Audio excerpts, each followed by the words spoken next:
ఇప్పుడికిప్పుడు 30K అంటే ఎలా గురు? కష్టమే, కానీ నాకు ఈ జాబ్ చాలా అవసరం.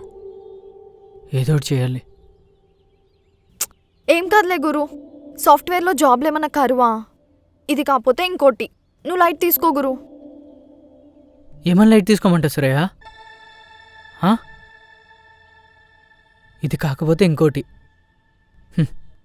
ఇప్పటికే 120 అప్లికేషన్స్, 70 టెక్నికల్ ఎగ్జామ్స్, 23 ఇంటర్వ్యూస్, అన్నిట్లో రిజెక్షనే. ఇప్పుడు కూడా రాజేష్ అనేదో నా మీద దయ తెలిసి రిఫర్ చేశాడు.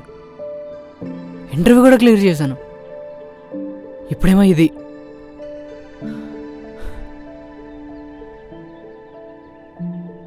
సరే అయితే మనీ ఎలా మేనేజ్ చేద్దాం అనుకుంటున్నావు? మీ డాడీని అడుగుతావా? మా నాన్ననా? అస్సలు అడగను. ఇప్పటికే ఆయన నా గురించి చాలా ఖర్చు పెట్టాడు. ఇప్పుడు ఆయన ఇచ్చిన డబ్బులతో జాబ్ తెచ్చుకోవడం కూడా నాకు ఇష్టం లేదు. సరే, ఫైనల్గా ఏం చేద్దాం అనుకుంటున్నావు?